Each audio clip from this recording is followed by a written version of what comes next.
লিল্লাহি মা ফিস সামাওয়াতি ওয়া মা ফিল আরদ وَإِن تُبْدُوا مَا فِي أَنفُسِكُمْ أَوْ تُخْفُوهُ يُحَاسِبْكُم بِهِ اللَّهُ فَيَغْفِرُ لِمَن يَشَاءُ وَيُعَذِّبُ مَن يَشَاءُ وَاللَّهُ عَلَى كُلِّ شَيْءٍ قَدِيرٌ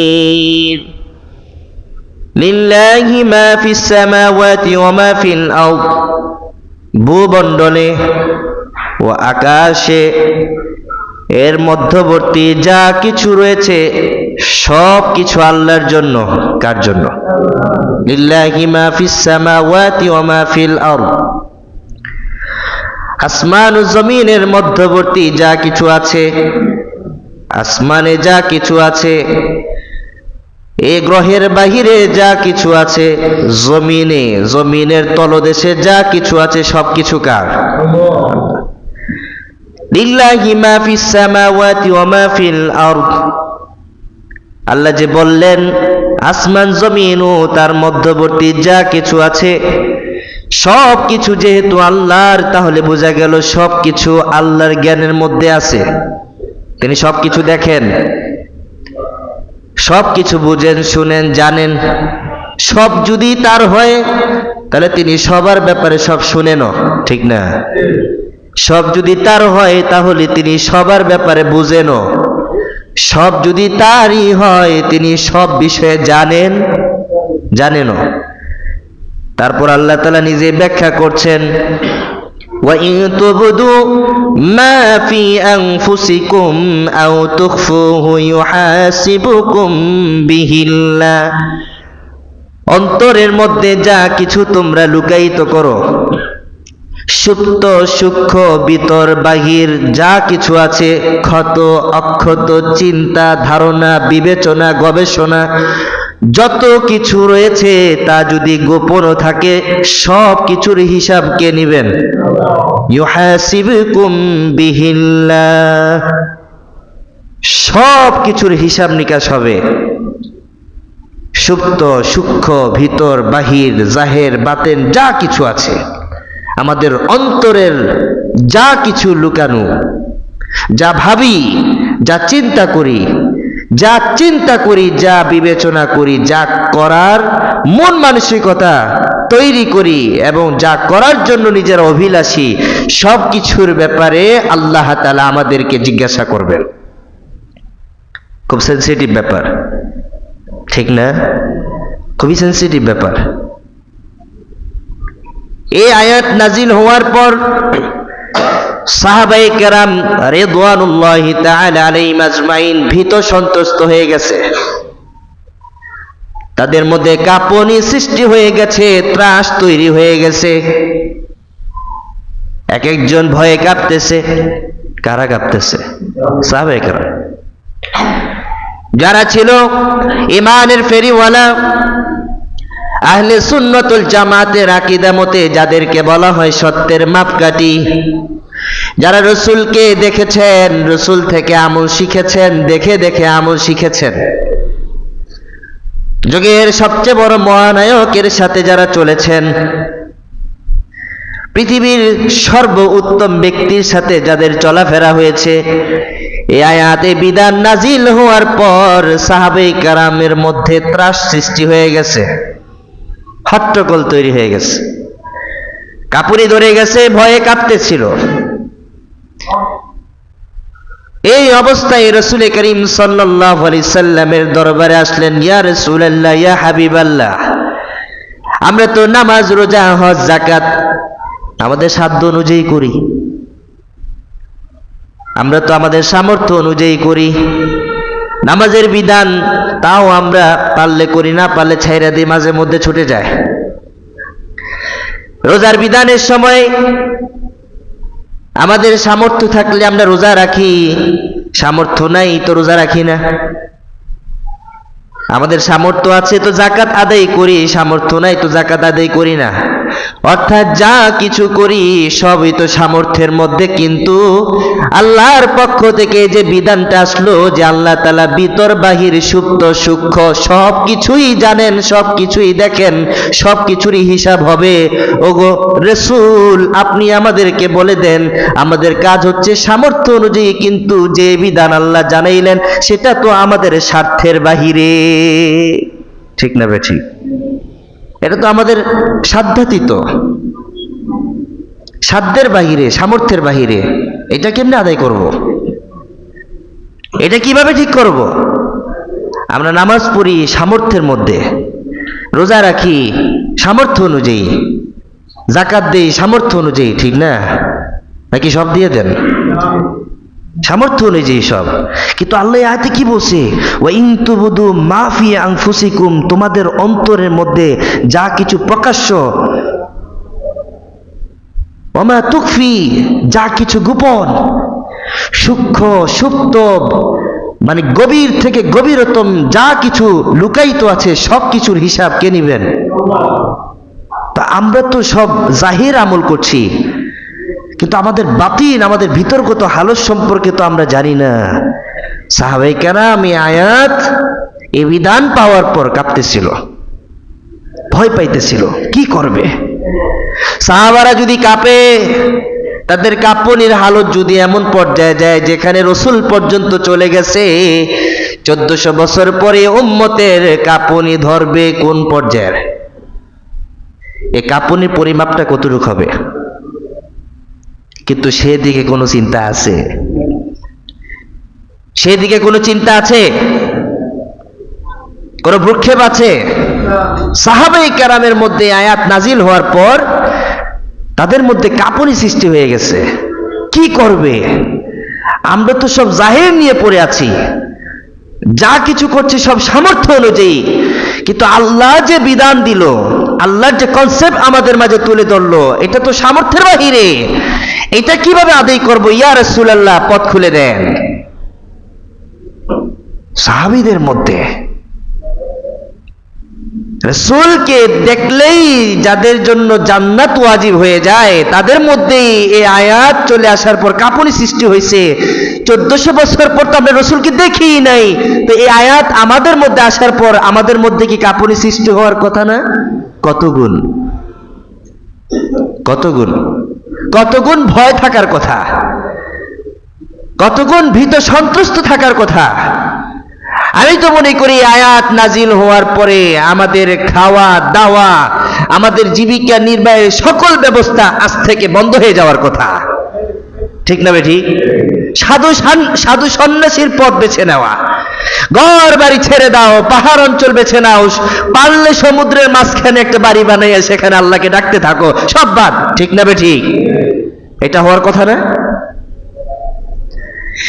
রাসূল করিম সাল্লাল্লাহু আলাইহি সাল্লামের কাছে সাহাবায়ে কেরাম ভীত সন্ত্রস্ত হয়ে হাজির হলেন। ইয়া রাসূলুল্লাহ, রাস্তা খুলে দেন, মানে বলে দেন কি করবে এখন। রাসূল করিম সাল্লাল্লাহু আলাইহি সাল্লাম সাহাবাদেরকে উদ্দেশ্য করে বললেন, ও আমার সাহাবীরা, তোমরা কি এমন কোন কথা বলতে চাও যে কথা পূর্ববর্তী জাতিরা বলে ধ্বংস হয়ে গেছে? তারা কি বলছে? আমরা শুনলাম কিন্তু মানলাম না। পূর্ববর্তী জাতিরা বলেছে, আমরা শুনেছি, মূসা তুমি যে বিধান নিয়ে এসেছো শুনলাম, মানতাম না, শুনলাম মানতাম না।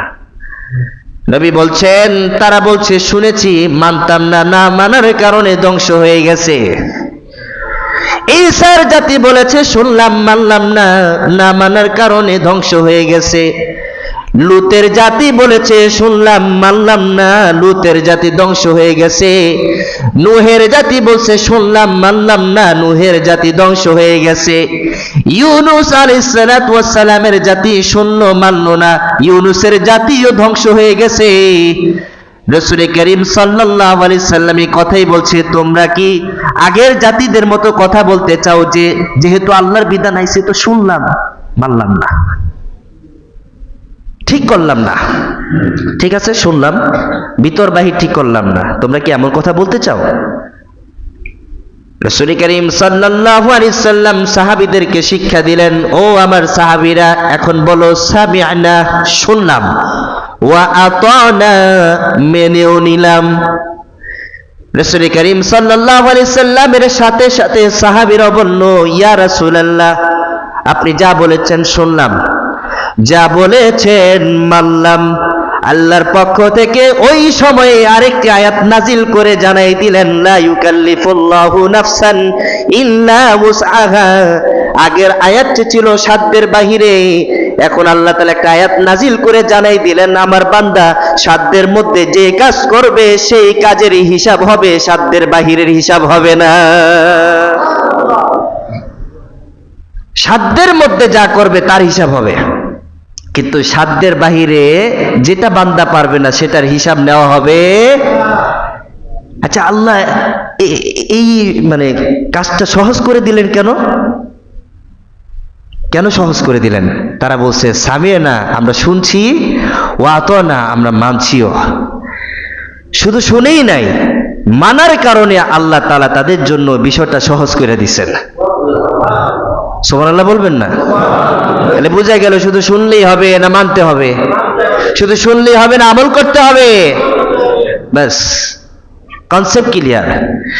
যে ব্যক্তি 5 ওয়াক্ত নামাজ ধারাবাহিকভাবে মসজিদ আদায় করে দেখবেন, এই নামাজ তার জন্য পানির মতো সোজা হয়ে যাবে।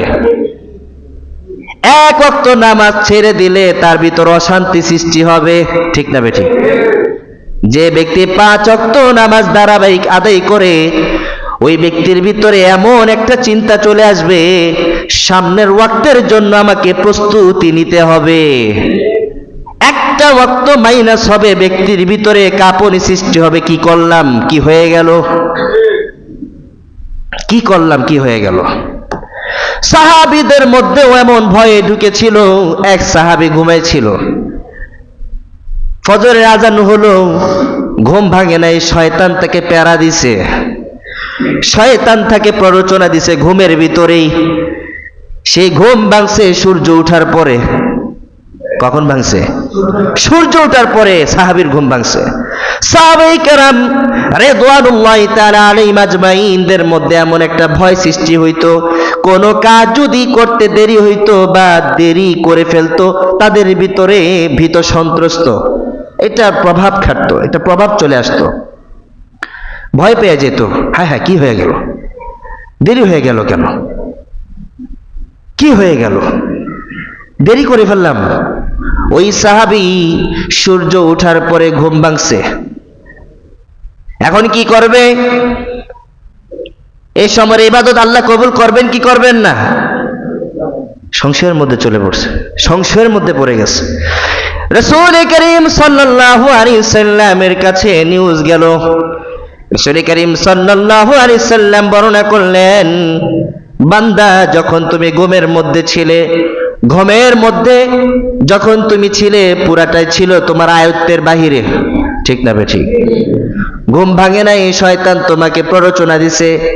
সাহাবী বর্ণনা করতেছেন, ইয়া রাসূলুল্লাহ, আমার জীবনে ফজর নামাজ কাজা হয় নাই, আজকে কাজা হয়েছে। আমার ফজর জীবনও কাজা হয় নাই, আজকে কি হয়ে গেছে? কাজা হয়ে গেছে। ভয় ঢুকে গেছে। রাসূল করিম সাল্লাল্লাহু আলাইহি সাল্লাম ইরশাদ করেন, ঘুমের ভিতরে ছিলে, এটা তোমার সাধ্যের ভিতরে না বাহিরে? সাধ্যের বাহিরে, এখানে তোমার হাত নাই। তবে শুনে নাও, মাসালা হচ্ছে যখন তোমার ঘুম ভাঙে, সূর্য ওঠার আগে হোক বা পরে হোক, যখনই তোমার ঘুম ভাঙবে, কারোর সাথে কথা না বলে ওযু করে সাথে সাথে নামাজ আদায় করে নাও, কবুল করার মালিক কে? ব্যাস, পেরেশানি মুক্ত। ঘুমের মধ্যে ছিলেন, শয়তান প্ররোচনা দিয়েছে, শীতকাল, কম্বল ছাড়ে নাই, আপনিও কম্বলকে ছাড়লেন না, মনের ভিতরে শয়তান ওয়াসওয়াসা দিচ্ছে উঠার দরকার নাই। অথবা ঘুমের মধ্যে আপনি অচেতন, সচেতন নাই, আজান হয়েছে শোনেন নাই, এখানে আপনার কোনো কিছু করার নাই, কোনো কিছু করার নাই। এই আমলটা সাহাবীর বেলায় ঘটছে, ইমামের বেলায় ঘটে না, কথা বলে না, মুয়াজ্জিনের বেলায় ঘটে না। তাহলে 5 মিনিট পরে আজান দিলে সমস্যা কেন? কি কথা বলে না কেন? মুয়াজ্জিনের বেলা করতে পারে না? ফজরে যদি মুয়াজ্জিন সাহেব ঘুমিয়ে যায়, মাত্র 5 মিনিট বাকি আছে সূর্য ওঠার, এমন সময় মুয়াজ্জিনের ঘুম ভাঙছে, হতে পারে কি পারে না? তো 5 মিনিট পরে আজান দিলে সমস্যা কই? কোন সমস্যা আছে? এটা সাহাবীর মধ্যেই তো করছে। মুয়াজ্জিনের ইমান কি সাহাবীদের চেয়েও বেশি? মুয়াজ্জিনের ইমাম কি সাহাবীর চেয়েও বেশি? আমাদের অনেক মসজিদ আছে, মুয়াজ্জিন 1 মিনিট দেরিতে আজান দিলেও সমস্যা, ঠিক না? বহু মসজিদে এরকম ফাতরা কিছু কমিটি পাওয়া যায় না, 1 মিনিট পড়াইলে কোনো সমস্যা নেই, মুয়াজ্জিন 1 মিনিট পরে আজান দিল কেন, এখানে সমস্যা। ঠিক না বে ঠিক? ওমা আওয়াজ দেয় না কে? ঠিক না? তো মুয়াজ্জিনের বেলায় তো ঠিক আছে, মুয়াজ্জিন তো কোনো না কোনো ভাবে সমাজ মানে একদম মেনটেন করে চলতে পারে, কিন্তু ইমাম সাহেব তো সমাজের সাথে সব জায়গায় মেনটেন করে চলতে পারে না। তো ইমাম যখন 1-2 মিনিট পরে আসে, তো ইমাম তো এখানে ধরা খেয়ে যায়, মিটিং বসে যায়। তো উনি প্রায় সময় দেরি করে, উনি প্রায় সময় 1-2 মিনিট লেট করে নামাজে দাঁড়ায়। আচ্ছা, কোন সচেতন বান্দা যদি লেট করে কোনো কাজ করে, এটা তার সাধ্যের মধ্যে ছিল, অবশ্যই তার এটা হিসাব দিতে হবে। এ তো আপনি জানেন যে ইমাম সাহেব ঘুমের মধ্যে আছে, তারও একটা ঘুম দরকার, দুপুরে খাওয়ার পরে একটা ঘুম কি দরকার পড়ে। এখন আসরের সময়, মাগরিবের সময় 1-2 মিনিট লেট হতে পারে না? একদম পারেই না? পারে। 1-2 মিনিট লেট হলে এটা নিয়ে আবার বিচার সালিশ বসার কি আছে? আর ইমামকে চেঞ্জ করারই বা কি আছে? সাহাবীদের ভিতর তো এরকম লেট হইছে কি হইছে না? ওমা রাসূল করিম সাল্লাল্লাহু আলাইহি সাল্লাম জীবনের শেষ বয়সে এমন অসুস্থ হয়েছে, মাথা ব্যথা, বিছানা থেকে উঠতেই পারে নাই। সাহাবীরা দাঁড়াই আছে রসুলের জন্য যে ইমাম বানাবে মুহাম্মদ সাল্লাল্লাহু আলাইহি সাল্লামকে, আর ওনারা মুক্তাদি হবেন। ফজরের আজান হয়ে শেষ, ওয়াক্ত একদম শেষের দিকে, ফজরের ওয়াক্ত শেষের দিকে, এখনো সাহাবায়ে কেরামদের মধ্যে কেউ সাহস করলো না আমি ইমাম হই। সুবহানাল্লাহ বলতেন না? এখনো পর্যন্ত সাহাবায়ে কেরামদের মধ্যে কেউ সাহস করলো না যে আমি ইমাম। কেন? নবীর পিছনে তারা নামাজ পড়বে। সুবহানাল্লাহ। নবী আসবেন, তারপর আমরা নামাজ আদায় করব। নবীজি উঠলেন, উঠার পরে আবার পড়ে গেলেন, আবার উঠলেন, আবার পড়ে গেলেন, আবার উঠলেন, আবার পড়ে গেলেন। অর্থাৎ এরকম কয়েকবার তিনি উঠলেন, কিন্তু আবার অচেতন হয়ে পড়ে গেলেন। সাহাবায়ে কেরামদের থেকে বারবার কথা আসতেছে, রাসূল করিম সাল্লাল্লাহু আলাইহি সাল্লামের জন্য অপেক্ষা করতেছি, তিনি আমাদেরকে সংবাদ জানায় না কেন, ভিতর থেকে কোনো নিউজ আসে না কেন, আমরা তো অপেক্ষা করতেছি, রাসূলের পিছনে নামাজ আদায় করব। এই অপেক্ষা ফজরের শেষ পর্যন্ত চলে গেছে। পরবর্তীতে আল্লাহ রাসূল বলে, আবু বকরকে ইমাম বানাইয়া দাও, তার পিছনে নামাজ আদায় করো। তো রাসূলের প্রতি যদি সাহাবীদের প্রেম এত থাকে, রাসূল পর্যন্ত যদি তারা অপেক্ষমান থাকে, নবীর ওয়ারিস যারা উলামায়ে কেরাম, তাদের আসা পর্যন্ত অপেক্ষা করলে ভাই কি ধ্বংস হয়ে যাবে? কথা বলেন। তাদের আসা পর্যন্ত অপেক্ষা করলে, তাদের আসা পর্যন্ত ঘড়ির দিকে একটু না তাকালে কি সমস্যাটা হবে ভাই? কি হবে? মসজিদে আসছেন ইতিকাফের নিয়তে, আপনি এখানে বসবেন, বসে থাকলেই মর্দে মুজাহিদের সওয়াব পেয়ে যাবেন।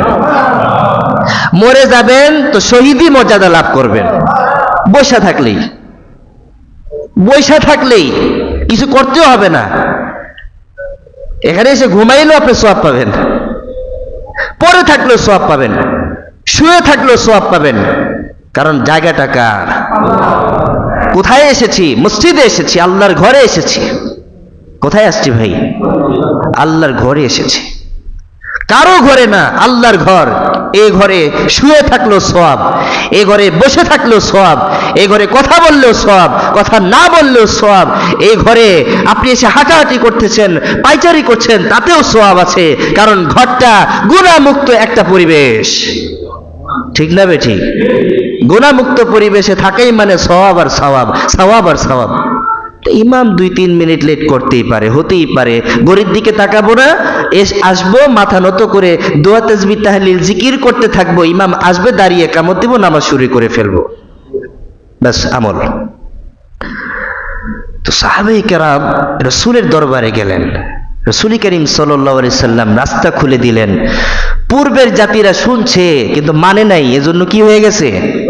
ধ্বংস হয়ে গেছে। এখন তোমরা কি তাদের মতো হতে চাও? সাহাবায়ে কেরাম বলেন, ইয়া রাসূলুল্লাহ, রাস্তা খুলে দেন। আল্লাহ রাসূল তাদেরকে সবক দিলেন, বলো আমরা শুনলাম আবার কি মানলামও। আল্লাহ তাআলা সহজ করে দিলেন, আজ থেকে আমার কোন মুমিন বান্দার সাধ্যের বাহিরের কোন বিষয়ের হিসাব নেওয়া হবে না, সাধ্যের মধ্যে সে বান্দা যা কিছু করবে তারই হিসাব হবে। আল্লাহ কঠিন করলেন না সহজ করলেন? সহজ করলেন। কত সহজ করলেন! সারা জীবনের আমল দিয়েও এই সহজের পাল্লাকে আপনি হালকা করতে পারবেন না। সারা জীবনের আমল দিয়েও যে কত সহজ করলেন আল্লাহ। হাদিস শরীফের মধ্যে রাসূল করিম সাল্লাল্লাহু আলাইহি সাল্লাম ইরশাদ করেন, ফেরেশতারা আল্লাহ তাআলার দরবারে গিয়ে বলতেছেন, ইয়া আল্লাহ, হে পরওয়ারদিগার, হে আমাদের প্রতিপালক, আপনার বান্দার মনের ভিতরে অভিলাষী ঘুরপাক খাচ্ছে, মানে আপনার বান্দা মন দিয়ে চিন্তা করতেছে গুনাহ করবে, গুনাহ করবে। আপনার বান্দা মন দিয়ে চিন্তা করতেছে কি করবে? গুনাহ করবে। এখনো গুনাহ করে নাই, মনের ভিতরে আনছে গুনাহ করবে। কি করব? আল্লাহ বলছে, ওয়েট করো, অপেক্ষা করো। বান্দা যদি নিয়ত করে, গুনাহ যদি না করে, একটা গুনাহও লিখবা না। নাম্বার 2, বান্দা যদি সাথে সাথে ওই গুনাহটা চিন্তা যদি মোচন করে দেয়, একটা উল্টা নেকি লেখা দিবা। গুনাহ লেখা হবে না। গুনাহের চিন্তা করেছে, এখনো গুনাহ করে নাই, ফেরেশতারা বলতেছে, হে আমাদের প্রতিপালক, আপনার বান্দার ভিতরে গুনাহ ঘুরপাক খাচ্ছে কিন্তু গুনাহ এখনো করে।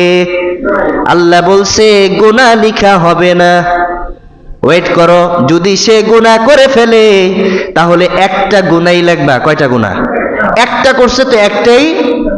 আর যদি সাথে সাথে গুনার চিন্তা আসার পর আমার ভয় ঢুকে যায়, গুনাহ যদি তৎক্ষণাৎ মোচন করে দেয়, তাহলে গুনাহ যে সে মোচন করে দিল তার আমল নামে একটা পুণ্য লিখে দিবা। গুনাহ চিন্তা করছেন, একে তো গুনাহ লেখা হইলই না, আবার গুনার চিন্তাটা মুহূর্তের ভিতরে বাদ দিয়ে দিছেন, একটা পুণ্য আপনার আমল নামে আল্লাহ লিখে দিলেন, একদম ফ্রি, কোনো কষ্ট করতে হয়নি, হাতের কোনো কাজ ছিল না, মুখ দিয়েও বলতে হয়নি। চিন্তা করছিলেন গুনাহ করবেন, আবার চিন্তা দিয়ে করছেন, যা গুনাহটা ছাইরা দিলাম, বাস। আল্লাহ বসে একটা আমলে নেকি লেখা দাও। হাতের কোনো কাজ, পায়ের কোনো কাজ, শারীরিক কোনো কাজ, ওই যে চিন্তা দিয়ে গুনার চিন্তা করছেন, ওই চিন্তা দিয়ে গুনাহটাকে আপনি মোচন করে দিলেন, আল্লাহ বলছে অটোমেটিক তার আমল নামে একটা পুণ্য লিখে দেওয়া হইল।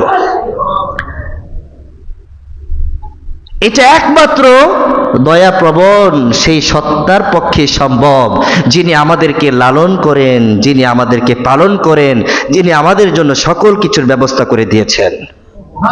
এটা শুধু ওনার পক্ষেই সম্ভব, যিনি অসীম, যিনি ক্ষমতাধর। হাদিস শরীফের মধ্যে উল্লেখ রয়েছে, আল্লাহ রাসূল সাল্লাল্লাহু আলাইহি সাল্লাম ইরশাদ করেন, মুসলিম শরীফের হাদিস, আবু হুরায়রা রাদিয়াল্লাহু তাআলা আনহু থেকে বর্ণিত, রাসূল করিম সাল্লাল্লাহু আলাইহি সাল্লাম ইরশাদ করেন, যখন বান্দা গুনাহের চিন্তা করে তখন আল্লাহ তাআলা তার জন্য গুনাহ করার চিন্তা করার কারণে, গুনাহের চিন্তা করার কারণে তার আমলনামার মধ্যে গুনাহ লিখেন না। তবে যখন সে চিন্তা অনুযায়ী আমল করে তখন আল্লাহ তাআলা শুধু একটা গুনাহই লিখে দেন। তবে আল্লাহর ওই বান্দা যদি অন্তর থেকে একটা পুণ্যের নিয়ত করে যে আমি একটা ভালো কাজ করব, অথবা আমি নামাজ আদায় করতে যাব, অন্তর থেকে নিয়ত করলো, চিন্তা করলো পরবর্তী নামাজের জন্য আমাকে প্রস্তুত হতে হবে, এই যে একটা ভালো চিন্তা বান্দার মধ্যে চলে আসছে, আল্লাহ তাআলা বলেন ফেরেশতারা অপেক্ষা করার সুযোগ নাই, আমল নামার মধ্যে ভালো কিছু পাওয়া গেছে, এখন তার আমলের মধ্যে, তার পুণ্যের মধ্যে 10 থেকে 700 নেকি বাড়ায় দাও। 10 থেকে 700, 10 কোথায় চলে গেছে? 700 পর্যন্ত। ফায়াগফিরু লিমান ইয়াশা ওয়া ইউআযযিবু মান ইয়াশা ওয়াল্লাহু আলা কুল্লি শাইইন কাদির। বান্দা যখন ভালো চিন্তা করবে, ওই চিন্তা অনুযায়ী কাজ করার আগেই আল্লাহ তাআলা তার আমলনামার মধ্যে একটা পুণ্য লিখে দেন। সুবহানাল্লাহ বলতেন না? পুরো উল্টা।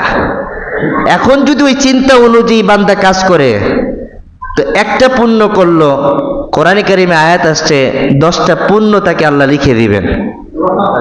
কিন্তু আল্লাহ কোরআনে কারিমের আরেক আয়াতে বলছে শুধু 10টা পুণ্যই সীমাবদ্ধ না, আল্লাহ চাইলে এটাকে দ্বিগুণ করে দিবেন। মুফাসসিরিন কেরাম এই দ্বিগুণের ব্যাখ্যা করছেন হাদিস দিয়ে, যে 10 700-তে পরিণত হয়ে যাবে। তাহলে ভালো চিন্তা করলেও নেকি, আর করলে তো আরো ডবল ডবল ডবল নেকি। কিন্তু মন্দ চিন্তা করার দ্বারা কোনো গুনাহ লেখা হবে না, কিন্তু করে ফেললে একটা গুনাহ। এমন আল্লাহ কোথায় পাবেন? এমন আল্লাহর ইবাদত করা ছাড়া আর কোন ব্যক্তির বা কোন সত্তার গোলামি করতে মন চায়? কোন সত্তার গোলামি করতে মন চায়? আম্মাজান আয়েশার কাছে সাহাবায়ে কেরাম এই আয়াত নিয়ে গেছেন। আম্মাজান আয়েশা বলতেছে, আমার জীবনে এমন প্রশ্ন শুনিই নেই, এ ব্যাপারে আমার কাছে এমন কোনো প্রশ্ন আসেই নাই যে আল্লাহ তাআলা ভিতর বাহির গোপনীয় সকল সূক্ষ্ম সুপ্ত সব বিষয়ে হিসাব নিবেন, এমন প্রশ্ন এখনো কেউ করে নাই। আজব বিষয়। এক হাদিসের মধ্যে উল্লেখ আছে, কিছু সাহাবে কেরাম তাবিগণ আব্দুল্লাহ ইবনে ওমরের কাছে গেলেন খানায়ে কাবাতে।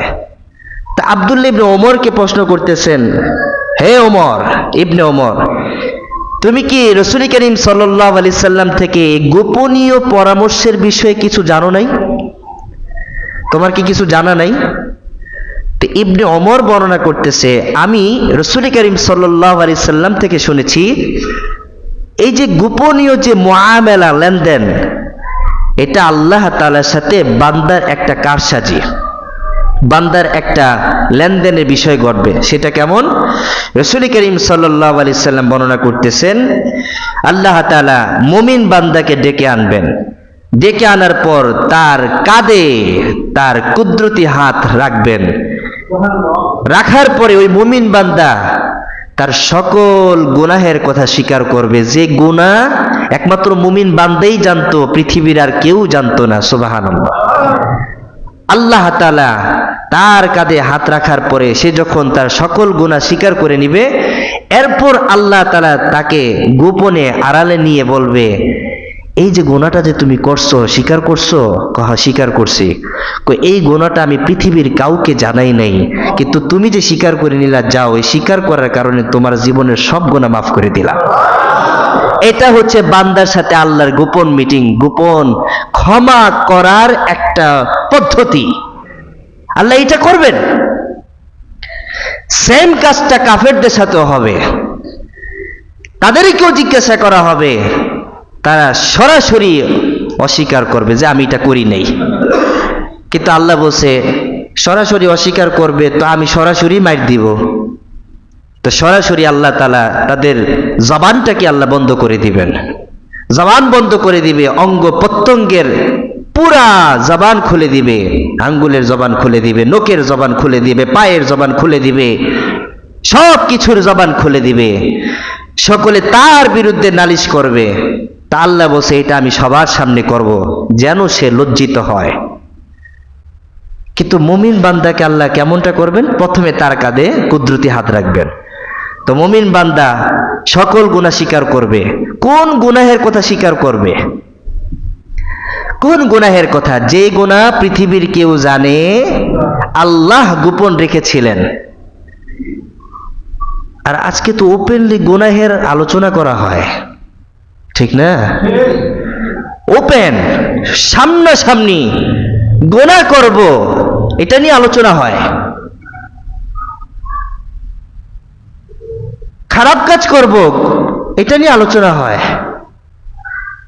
অমুকের বাড়িতে যাব, তাকে মাইর দিয়ে আসবো, আলোচনা হয়।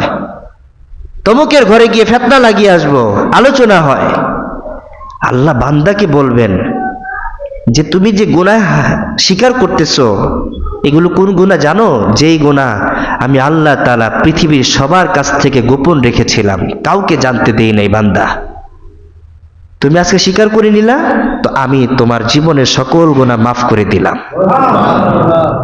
এ হচ্ছে বান্দার সাথে আল্লাহর গোপন মিটিং, গোপন লেনদেন।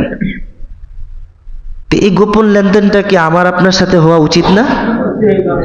কথা বলেন না কেন? এই গোপন মিটিংটা কি আমার আপনার সাথে হওয়া উচিত না? না দরকার? দরকার তো। এটা যদি না হয় তো নাজাতের আশা করা ঠিক হবে না। এই কাজটা যদি আপনি না করেন, এই চিন্তা যদি আপনি না আনেন যে আমার একটা মিটিং দরকার আল্লাহ তাআলার সাথে, যে মিটিংয়ে শুধু আমি আর আমার আল্লাহই জানবে আর কেউ জানবে না, আমি যে গুনাহ করছি আল্লাহ বলতেছে এই যে তুমি দুনিয়াতে গুনাহ করছো সেখানে তো গোপন রাখলামই, কিয়ামতের ময়দানে আল্লাহ তাআলা ওই গুনাহকে সবার সম্মুখে প্রকাশ করবেন না, সেখানেও আল্লাহ গোপন রেখে মাফ করে দিবেন। এই মিটিংটা দরকার না? নাকি কাফেরের মতো সেখানে উঠবো, অস্বীকার করব, আর সবার সামনে আমাকে আল্লাহ লজ্জিত করবেন, কিছু বলার থাকবে না। ওয়াইন তুবদু মা ফি আনফুসিকুম আও তুখফুহু ইউহাসিবুকুম বিহিল্লাহ। মুনাফিকদের ব্যাপারে, কাফেরদের ব্যাপারে আল্লাহ বলছে তাদের অন্তরের অবস্থা সম্পর্কেও পাকড়াও করা হবে, কিন্তু মুমিনের অন্তরের অবস্থা সম্পর্কে পাকড়াও করা হবে না। কারণ কাফের যারা মুনাফিক এরা তো অন্তরের ভিতরে নেফাকি নিয়ে বসবাস করেছে, আল্লাহকে অস্বীকার করেছে, আল্লাহর নাফরমানি করেছে, চিন্তাই তাদের মধ্যে ছিল, তো এটারও তো হিসাব হবে। কোরআনে কারিমের মধ্যে আসছে যারা তলবের দিক থেকে যা কিছু গোপন রাখে, যা কিছু উপার্জন করে তারও হিসাব আল্লাহ নেবেন। কিন্তু যখন মুমিনের কনসেপ্টটা আল্লাহর কাছে পরিষ্কার হয়ে যাবে তখন আল্লাহ মুমিনের বিষয়টাকে সেখানে মাফ করে দিবেন, কাফেরকে পাকড়াও করবেন। তাহলে প্রিয় ভাইয়েরা আমার, আজকের এই আলোচনা থেকে আমরা কি বুঝলাম? আমরা বুঝলাম যে আমল করলে আল্লাহ তাআলা কঠিন বিধানকেও সহজ করে দিতে পারেন। শর্ত কি? শুধু শুনলেই হবে না, মানতেও। আর মানার নামই হচ্ছে আমল। মানার নাম কি বলেন? আমল। তাহলে বোঝা গেল আমল ছাড়া নাজাতের কোনো রাস্তা নাই, আমল ছাড়া নাজাতের কোনো বিকল্প পথ নাই। আমল করতে হবে, আপনি মানলেন মানে আমল করতে হবে। তারপরে আল্লাহ তাআলা কিছু দোয়া শিখাই দিয়েছেন, বলবো দোয়া? আল্লাহ শুধু দোয়া শিখাই দিয়ে শেষ করে দেন না, আল্লাহ বলছে দোয়া করো, প্রত্যেকটা জায়গায় আমি হা হা শব্দ বলবো, সুবহানাল্লাহ। আল্লাহ দোয়া শিখাই দিলেন, রব্বানা লা তুআখিযনা ইন নাসিনা আও আখতানা। হে আল্লাহ, রব্বানা, হে আমাদের প্রতিপালক, লা তুআখিযনা, আপনি আমাদেরকে পাকড়াও করেন না আমাদের ভুলের কারণে। আল্লাহ বলছে ঠিক আছে, পাকড়াও করব না। সুবহানাল্লাহ বলতেন না? ইয়া আল্লাহ, আল্লাহ নিজেই দোয়া শিক্ষা দিয়ে নিজেই উত্তর দিতেছে। হে বান্দা দোয়া করো, হে আমাদের প্রতিপালক, আমরা ভুলে খারাপ কাজ করে ফেলেছি, মন্দ আমল করেছি, তুমি ভুলের কারণে পাকড়াও করিও না। আল্লাহ বলছে যাও, পাকড়াও করব না। ربنا ولا تحمل علينا إصرا كما حملته على الذين من قبلنا।